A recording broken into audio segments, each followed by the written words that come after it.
Hello and welcome to Discourse number 6 of the Philosophical Integration series, June 2020. So, in the fifth discourse, I talked a lot about love and how to live in the heart and to transcend the thinking mind in order to receive the healing power of grace. So in this video I thought I'd talk a lot more about this emotional process in the heart and the importance of being emotionally integrated in our lives. It's this process of emotional integration that gives us a deeper capacity to embody and understand what higher dimensional love is. If that emotional integration isn't complete or is out of balance, or if there's a few more things to work with in that area, then by doing it and engaging with that process, you'll be able to clear off some more emotional karma and you'll be able to advance further on the spiritual path. So, receiving this love from star beings is a very pure gift in my experience and understanding. It's taken me many years to process and integrate in detail the profound implications and the understandings and the meanings of all of those many experiences I had with loving star beings. But one thing I can say that it all appears to rest upon the culmination of learning in the human sphere the lessons related to human love. So to me, this kind of indicates that incarnating on Earth is to an extent about learning about human love, and if we want to ascend and transition, so to speak, into living and reincarnating into a higher dimensional world of loving star beings, it's absolutely vital to engage with and complete the emotional learning on Earth that's connected with our incarnation, whatever that may be. You know, people might have to do a lot of self-reflection and meditation, perhaps working with ayahuasca or using other tools to explore themselves in order to determine what they actually need to work on emotionally so they can actually start to pull off the healing work and bring it to a sense of completion. Now, what happens is when we incarnate, our emotional body has a certain configuration, and the chances are it won't be fully harmonized with a physical ascension because there'll be things within it, karmic imprints or karmic lessons, blueprints, so to speak, that need to be gone through and experienced in order to complete our learning. When you're emotionally integrated and you've learned the lessons, you'll find that you're far more emotionally balanced and stable, and you'll also find your life is far more fulfilling and meaningful. It's also very sustaining. You know, if you have any kind of crisis of meaning in your life, generally it means you're not grounded enough in the love aspect of reality, and the chances are the root to the crisis of meaning can be found within emotional healing. Now, if you want to do a lot of emotional healing in your life and complete lessons in the spheres of human love, as you will have gathered by reading my book, A Love on the Shores of a Distant World, you need to go through various human relationship experiences and integrate the many lessons. You need to learn about love and healing. One will need to look at where one's not healed. One will always need to heal the emotional imperfections of one's past and childhood. Then one's got to heal the emotional impact of being incarnated into a lower dimensional world compared to the higher dimensional worlds of source. So every single human being is going to incarnate here with a degree of emotional baggage or emotional karma, so to speak, and that's just part and parcel of being incarnated as a human being. There's not much you can do about that in itself, but what you can do is to choose to engage with the transformative process of working with emotions, as I did in my earlier life, and also more recently with my twin flame. I found for me, I had a strong desire and a will to engage with the emotional process. So for me, I'm what some people might call a twin flame stayer, so to speak, the one that engages with the emotional process no matter what the other one is doing. And the result of that, engaging with the process, was that I had a huge amount of emotional healing. I followed the truth of my heart in the whole story, so as a result, I was purified of karma. So the lesson that other people can take from this, whether they're having emotional processes with a twin flame or otherwise, or whether in themselves they're just trying to clear out some old emotional residue, the takeaway lesson from this discourse will be, if you engage with your emotional work and do it, you will be purified of your emotional karma to the extent that you engage with the healing work. So we need to be, as star seeds, emotionally intelligent and integrated. We need to start to understand our emotions. We need to go into them, to feel them, to tune in with how they work.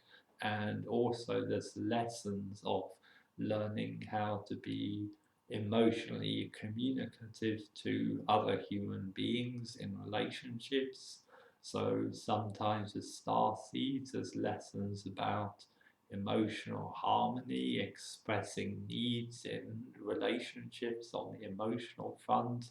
There's also lessons about forgiveness and love for other people, forgiveness and love in relationships, and also forgiveness for past relationships or transgressions if you feel you've been hurt or betrayed in previous relationships, or you're holding on to any emotional heaviness around any relationship story, if you're holding on to any heaviness toward your twin flame, whoever it is. Also, you need to purify that out of your emotions. What can happen if you don't take enough awareness into your emotions? One can become compartmentalized. I sense what can happen is people can build up a lot of wisdom and then they wall off in their emotional centers, and a lot kind of doesn't get looked at. And because it doesn't get looked at, it becomes like a weighing and a dragging force on one's general energy, and sooner or later you'll be forced by outer circumstance to go back in and engage with a deeper emotional healing in yourself. And in this world, even the most pure beings, they need to do emotional work. Quite often in our lives, we need to do a lot of forgiveness. Sometimes we'll perceive that people wronged us or let us down, or we've been hurt, or we don't feel like very happy about being incarnated here. You know, there's a whole bunch of emotional stories that can play out in people's consciousness. And as a spiritual being, if we want to evolve and purify and heal and make the higher astral grades, we must be able to purify and confront all of those emotional stories, you know, no matter how messy they might be. You know, when I used to drink a lot of ayahuasca, I had to confront, like, you know, the pain of losing my mother, the emotional baggage of previous relationships. I had to heal my fear of receiving love from star beings. In other words, I had to purify in the heart chakra. Sometimes I sense that we can reincarnate here from a past life or a past experience on some other world, and we'll bring karmic lessons that we'll need to work through in this reality, in this time, in order to come into a deeper understanding of love. Now, there's also, apart from the reward of healing your karma from doing the emotional work, there's also the benefit of being immune to persecuting forces or the energies of hatred or the energies of people with bad intentions that might want to harm your work. And as I wrote in my book, Impossible Ablutions, about sharing about the process of forgiving my twin and embodying eternal love, that eternal love entered me from a higher realm, and it protected me from the karma of malicious persecution and organizations that wanted to do bad to me and to my work. So ultimately, there are practical earthly values to engaging with the emotional work.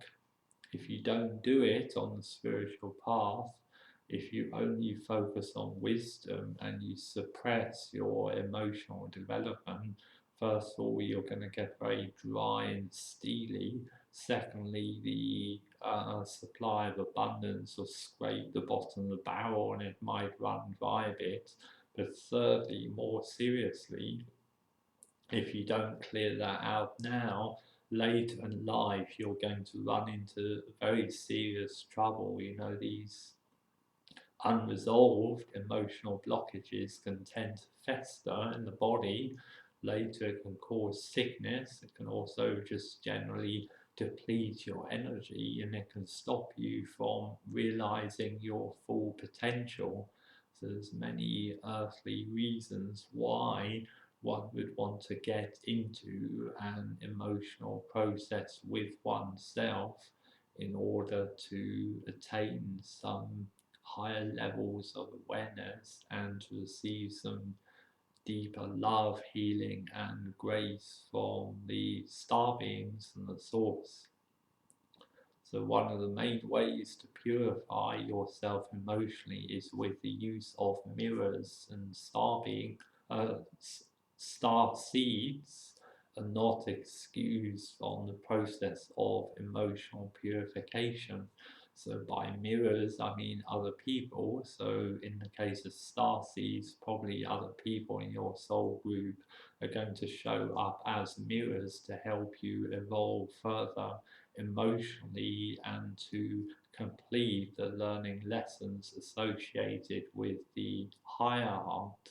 You know, we might have learned a lot of the human lessons around love and relationships, but also we need to start to resolve some of the learning around the higher heart chakra about how love works in the higher realms.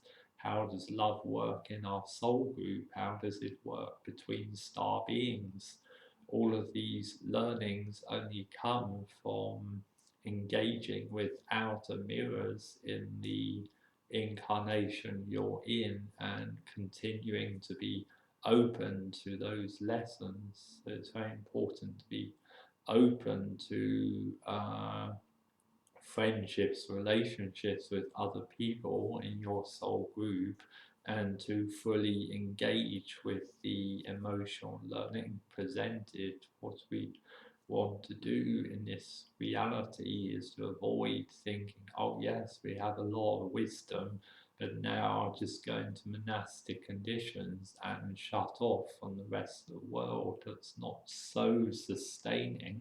It might be appropriate to live in a sanctum, to have those monastic conditions, but at the same time, the chances are you're going to do that as a group or a community, so to speak, and by drawing in various members of your soul group to create that, there's going to be a mutual mirroring effect, and all of the people involved in the community will ultimately be assisted in lifting their vibration, because they'll be learning more and more lessons about higher dimensional love in the presence of their soul group. So if you're struggling to find your soul group, you also have to resolve any relationships with other people that aren't in your soul group. You'll probably need to clear a lot of family karma, and also, most importantly, you're going to need to be more open here, because the other members of your soul group will often be about love, about higher dimensional healing, forgiveness, compassion, love for the human race. They're going to represent those attributes in their energy. So if you're going to meet them in this world, then also you need to be opened up and ready in yourself to learn those deeper emotional lessons.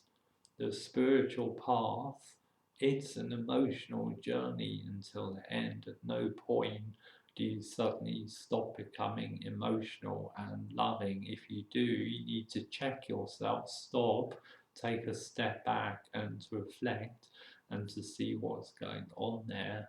The journey of learning about love does not stop on this path. It just kind of like graduates out of ordinary conventional human love notions of learning into higher dimensional star seed soul group kinds of learning about love. It's an emotional process of graduation, and at no point you want to turn away from that path, because it's very valuable to you. It's the bedrock of anchoring the power and the higher dimensional wisdom, the astral forces, when they come through you and they want to take residence here in a body on earth, when they want to have an intent to start transforming the body and getting it ready for a physical ascension, as sometimes that can happen, you're going to need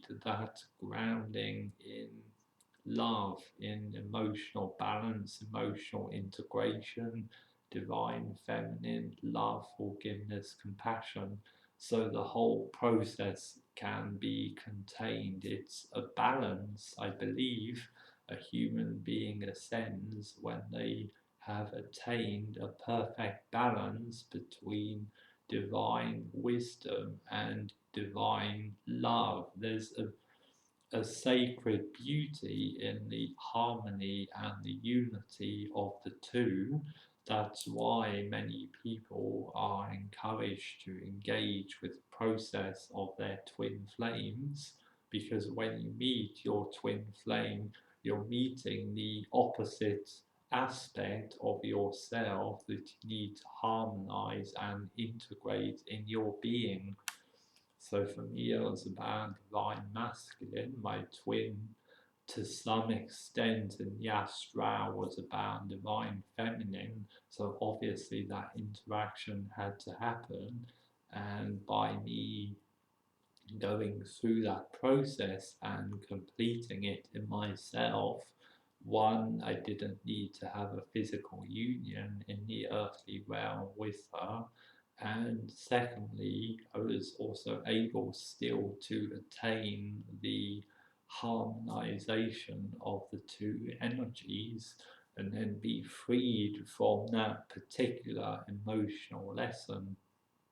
Now, I spoke in a group about transcending dualistic forces in this world. It's all about opposites. The more wisdom you have, the more love you have, the more you might attract the opposite of ignorance and hatred on the periphery of your personal life. Situations may crop up which will be very challenging, and there's a philosopher called Sir Aurobindo. He referred to this phenomena about going up a tower. The higher you go toward the light, the more the armies of darkness and hatred gather at the base until you get to the very top of the tower of light, and then the darkness is starting to creep up the tower and there's nowhere to go.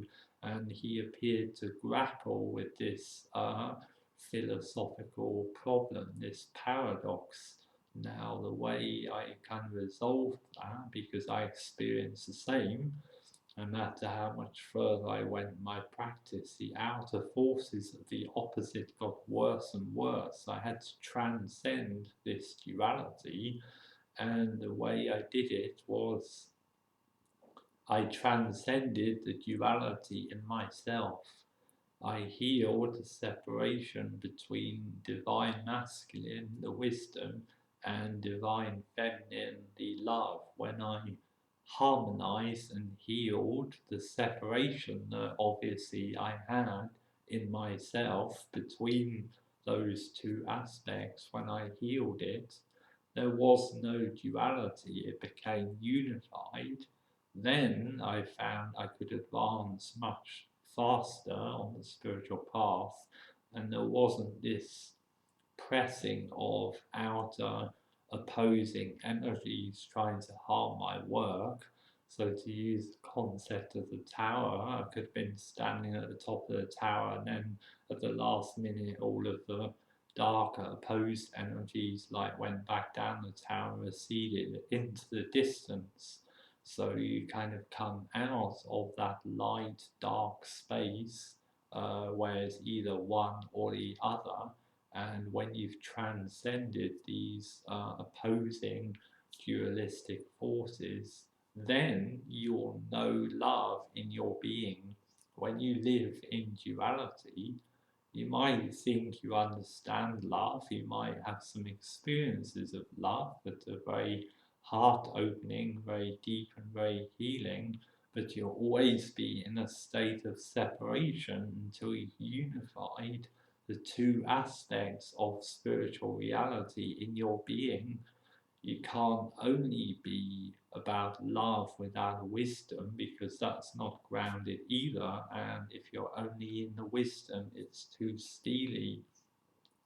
So this twin flame phenomena of meeting your opposite in the outer, whether it's on earth, in the astral, or in both realms, this is actually a very beneficial and powerful experience. When you meet your opposite in the outer, it's showing you the opposite aspect of yourself you need to work on. So for me, it was divine feminine love, forgiveness, unconditional compassion, and also had the additional lesson of transcending light worker karma by seeing the extremes of light worker karma in the experience of my twin flame. Now, once you've learned those lessons of duality, then the mirror that presented it will then leave your energy. This is why some time ago I completed my twin flame healing, because I healed the harmony in myself. I didn't need to have the continued mirror of my twin she left my energy, and at the same time that she began to leave my energy, also all the opposing forces opposed to my advancement and opposed to the expansion of my work left my energy along with it. And then there's the deeper conditions, the grounding, the space to receive this grace and start to expand in the physical plane, and to get out of the energy karma of big disputes and wars. So I won all of my disputes. I don't need to over glorify the victory. You know, that temptation to glorify victory is kind of like tempered down by the fact I unconditionally love my twin flame. I forgave her and she went through quite a lot. So my victory kind of came at a heavy price for a lot of other people, including the collective of my twins. There's like some lessons around unconditional forgiveness, compassion for the losing side, and making sure I'm humble in my ego to recognize the sacrifices that have been made by the losing side in the disputes, and to be grateful for the chance to come out of that and expand further on the spiritual path. So these have been a lot of my emotional lessons about healing duality, healing the separations within myself.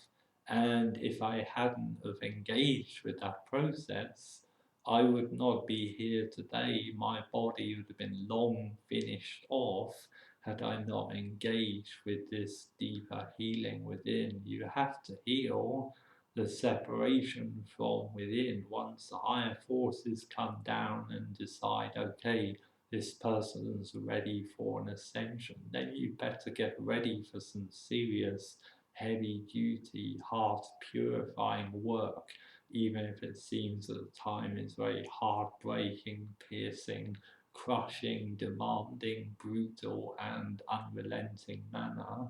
You better get used to the idea it's going to be like that, and you better get your ego out the way and get ready for some intensive ego death, ego smashing, ego purification experiences. It's not nice, it's not pretty, sometimes it'll hurt, you'll have to bring up a lot of karmic garbage. In the end, all of your karmic crust is going to become detached in your energy and ready itself to be released. But when it's released, you're karmically free. You're free from your emotional karma. You're free from the karma of your past. You're free from the karma of reincarnation. And then bam, this higher dimensional grace comes in and finishes off the process and reinforces the rift between lower dimensional reality and higher dimensional reality. And if you're the one that is engaged with the spiritual work, you're going to be fortunate and you're going to be on the ascending side of the fence. So I'd kind of take on board everything I said. I'd encourage go to my website and read a lot of the emotional sharings. So I wrote about my twin, eternal love, forgiveness, integration of the lessons. I was transparent with some of my feelings in those blogs, and the purpose of that is also to encourage you to go into similar emotional processes in yourself, on your own spiritual path, in your relationships, perhaps with your twin flame also, and to recognize this crucial lesson of harmonizing the duality within. You cannot ascend out of a dualistic world unless you've healed duality within yourself, unless you've harmonized in yourself the separation and imbalance between divine love and divine wisdom, you won't be able to do it. And if it looks like you can't do it, or the way to physical ascension isn't showing anymore, or you're blocked, you're going to need to come into this awareness of your inner duality and make sure it's harmonized. And finally, if you do have a twin flame, engage with the spiritual work. Don't take my word as gospel. Here's another thing to take away with you. With me, my twin flame, it was not possible to make earthly reunion in this life. That's how it was for me and her. It's not like that for everyone. So other people will be able to harmonize the energy with their twins on earth and enter into a deeper relationship. So you can reflect upon some of the themes and the experiences I had with my twin and in my previous relationships in some of my books, but at the same time, make sure you reflect on your relationships, your situation, where things are at for you, and make the right decisions and see what harmonizing the dualistic forces in your own emotional and relationship affairs mean for you. And if you engage with it authentically, might hurt, it might be painful, it might not be very pleasant for a time, but if you're authentic and really determined to heal yourself in here all the way, if you're determined to heal every single aspect of your being that's not in alignment with a deeper union with source, lovers, star beings, you're going to be healed. If you push through and push through, the fruits will eventually come, and the payback for a lot of emotional hell, emotional purification, is sublime bliss, grounding of divine love in the body, peace and harmony in your relationships, and the freedom from emotional suffering and pain. And as a result, that also translates into freedom from emotional karma. If you can free yourself from emotional karma, that's pretty much one of the main hooks to the karmic reincarnational wheel, cut and broken. So I've shared quite a bit in this discourse. I think I'll leave it there, but reflect on everything I've said and see if there's areas in your own spiritual practice where you can do a lot of emotional healing in terms of opening up to higher dimensional love, or healing the divisions and dualisms in your own relationships or in your dualistic nature in terms of the divine love and the divine wisdom. You know, it's a work that takes many months, many years even to purify. It's very hard work. I encourage you to persevere, reflect, and to embody the healing that comes from integrating divine love into your energy. And if you're struggling in that area, to make some more time for it, love yourself, forgive yourself, and turning away from that path in the beginning, go back in and do some deeper healing work. Okay, so that's all for now. Free spirit out.